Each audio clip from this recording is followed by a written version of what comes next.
Welcome back to the third episode of From Me to You. I, along with my co-host Haley, are joined by Ivy and Robin, two graduates of the University of Pittsburgh, to talk to them about their experience graduating and studying full-time during the beginnings of the pandemic, navigating the graduate school selection process, and what it's been like to work full-time. Welcome to the third episode of From Me to You. Today we are joined by Ivy and Robin, and we actually have a special guest co-host here today, Haley. So before we jump into introductions for Ivy and Robin, I just want to take the time to have Haley introduce herself. Hi, everyone. It's great to be here. My name is Haley Brechwald, and I'm a current student at Pitt. I'm a senior studying political science with a minor in legal studies. I am the Vice President of Traditions for the Blue and Gold Society, and I'm a mentor for Strong Women, Strong Girls. So I'm so glad I get to be here with you all today. Yes, and then for Ivy and Robin, again, thank you for being here. I just want you to start out by saying your name, some positions that you hold, your pronouns, and then if you work full-time, that position as well. So we'll start with Ivy, and then we'll go into Robin. Yeah, thank you, Jordan, for having me. Thank you, Haley, as well. My name is Ivy, pronouns she, her, hers. I'm a first-year master's student in the School of Education, Higher Education Management program, going into the second year. I am a graduate intern in the School of Engineering for Transfer Student Services, but I'm going to be the executive administrator for GPSG next academic year. I'm also in the Council of Graduate Students in the School of Education as an international student representative. And Robin. Hi, everyone. Thank you for having me. My name is Robin. I use she, her, hers pronouns. I graduated in April of 2020 with a degree in psychology, and I'm currently working full-time as the chef at Piata on Forbes Avenue. Thank you both for introducing yourselves.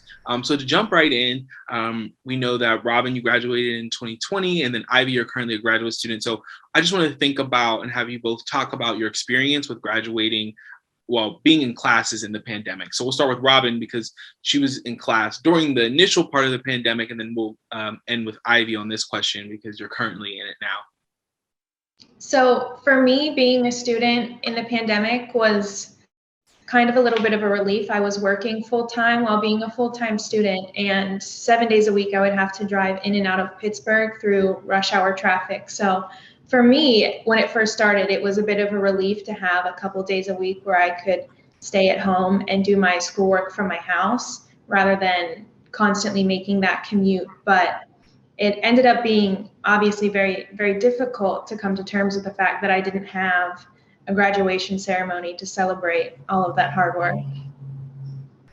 For me, as a graduate student, I think it's a double-edged sword that I get a lot more free time in terms of commute time. I saved those and was able to jump from meetings to meetings a lot of times and be in my own comfortable space to do my readings and assignments and the papers. But also very similarly, I do miss the in-person components of being on campus, especially in the classroom, as most of our classes are smaller sized as a seminars, and not being able to be in person and having those conversations is a huge bummer for me. Yeah, thanks both for sharing that. I think Robin and I can definitely relate to the virtual aspect of undergraduate studies. So Ivy, I'm interested in hearing your perspective as a graduate student on what virtual learning looks like.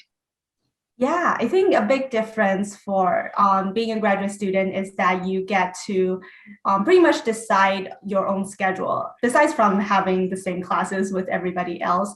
But there is a lot more component to deciding what your day looks like through having your internship or assistantship, or on the organizations that you're involved in, or on projects or research on things that you have on the side. So it's really up to you. I think some people can have more free time. Some people are extremely busy. I'm a busybody type of person myself, so I tend to overload my schedule and sometimes not being able to care for myself too well. Sometimes I sit with my screen and sit at my desk all day, which is not necessarily the best thing in the world.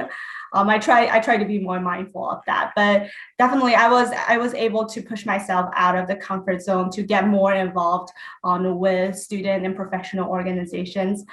So I definitely loaded my calendar with a lot of those meetings, besides from just having to do readings for classes and do my assignments.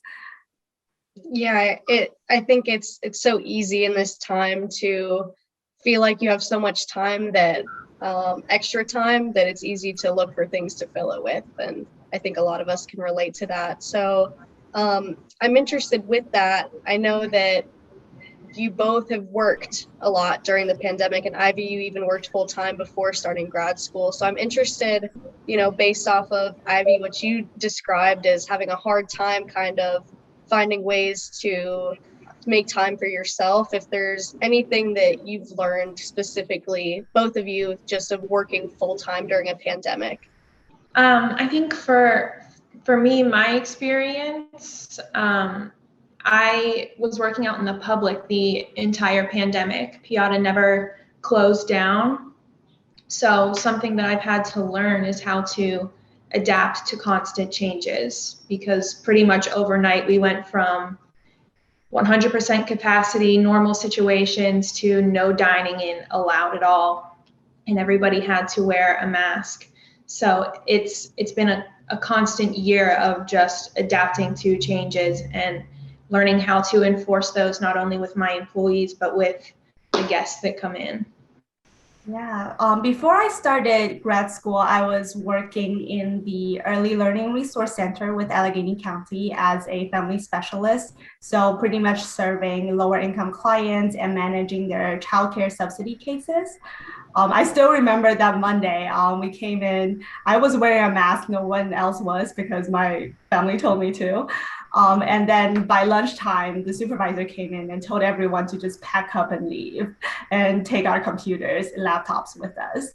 And for the rest of 3-4 months, we all worked from home and still continue to serve the clients through the phone system on our laptop.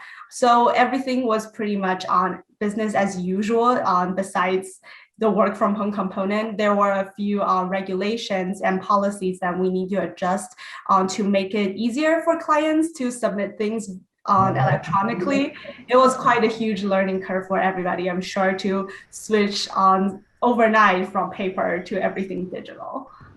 Yeah, I still remember that day so vividly, that everything just changed in a second. So I think everybody could probably remember almost exactly where they were and what they were doing at that moment when they kind of got that news.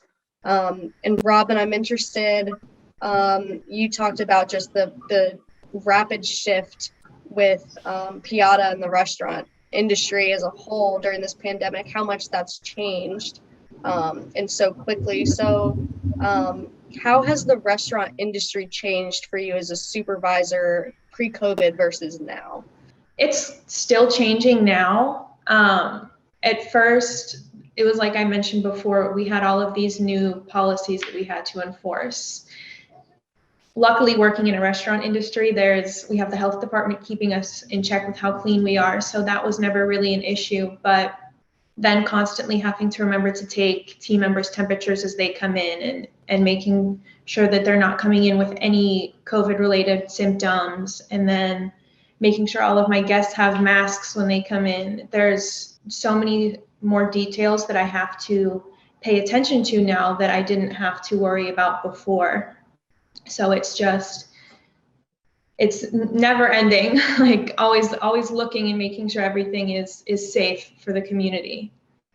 I just kind of wanted to build off that a little bit, Robin, because I've tried to limit my abilities of going to restaurants during the pandemic and trying to do takeout and different things like that. So have you seen specifically for Piata that takeout has become more of a prevalent thing, or do you think that when people were allowed to start coming back into restaurants, that was the precedent more so than taking out? We did have a huge uptick in takeout orders when the pandemic started, but that was because dine-in wasn't available.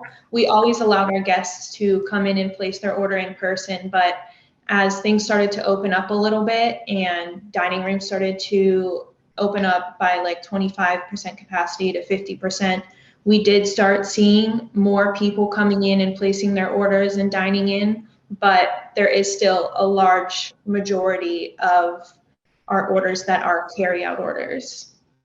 So interesting. Thank you for sharing that. I want to pivot a little bit. Ivy, I know obviously we've talked a lot about changes of the pandemic, and I think a lot of current seniors and those that are looking to graduate soon are interested to hear what it's like to navigate, trying to figure out, for both of you really, how to navigate life after graduation, especially during this pandemic. So I'm just curious on your end, how difficult was it to continue to work full time and try to navigate your graduate school plans at the same time?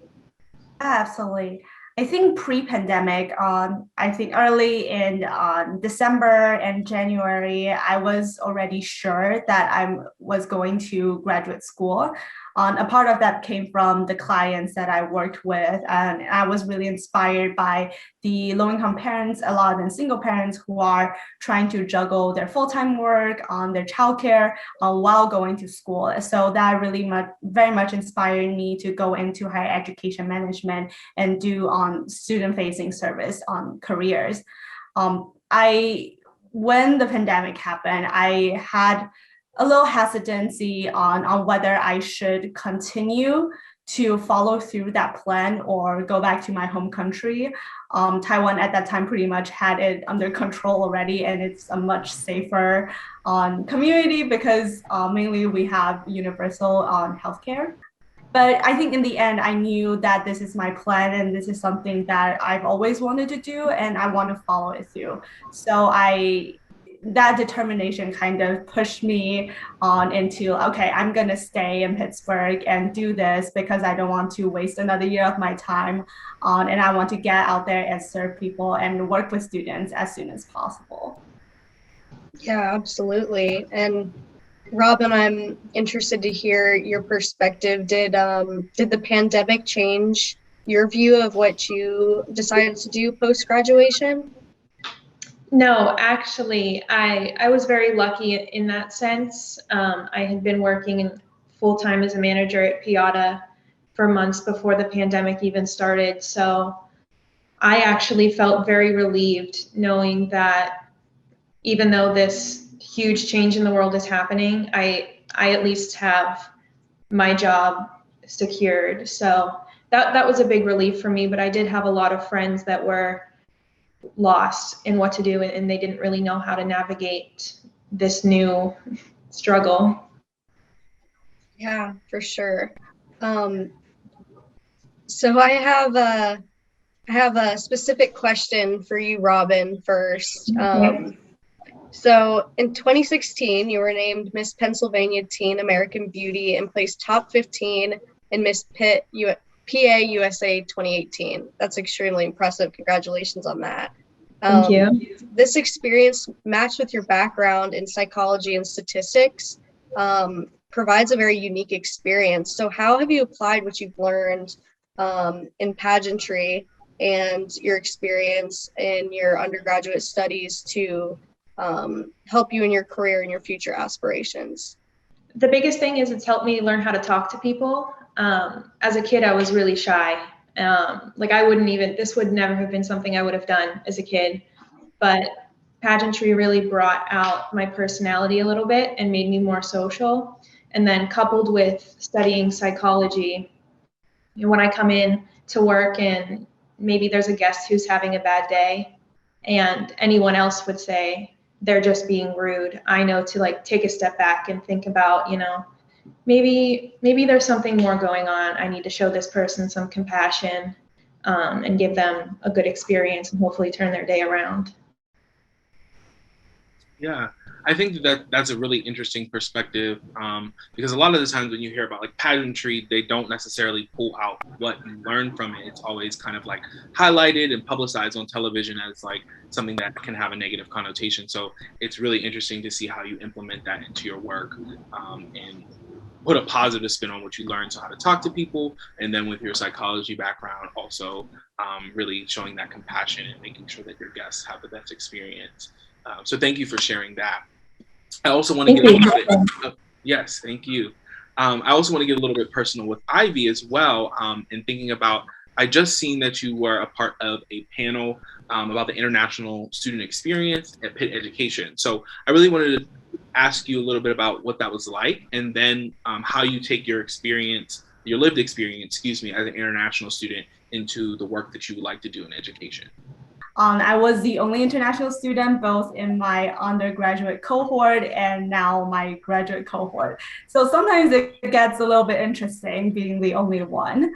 But I definitely think one major part that I wanted to share in that panel is to be confident and non-apologetic as an international student.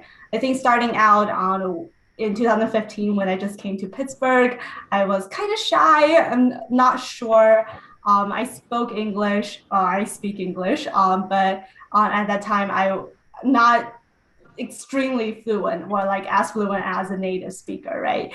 And that kind of had an impact on who I become friends with, on what kind of programming or school events that I joined. And I, at that time, I really wasn't sure and aware of a lot of the resources that helped me to become, confident and more sure and non-apologetic today. I think there were times that I felt that I was inadequate to speak on certain topics because I am not qualified to speak on certain topics such as racism, because I came from a predominantly Asian community growing up and didn't experience that myself until I came here.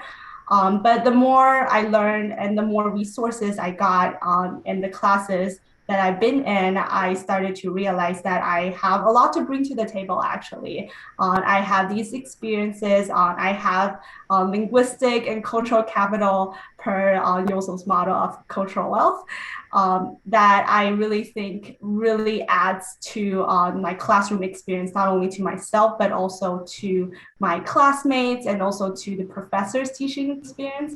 And I think that's extremely important, and I should be proud of that and be non-apologetic about what I can do and where my abilities are.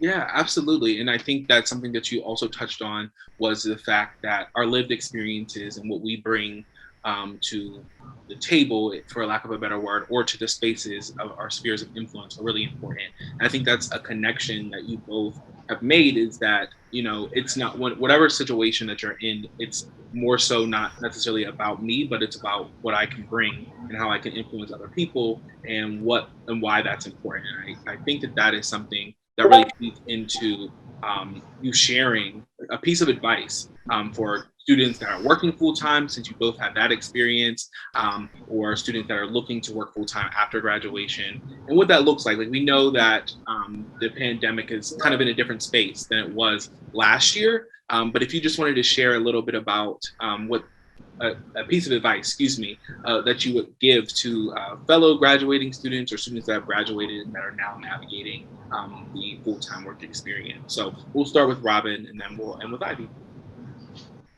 So, advice for students that are graduating in the pandemic, I would honestly say it's okay to take a break.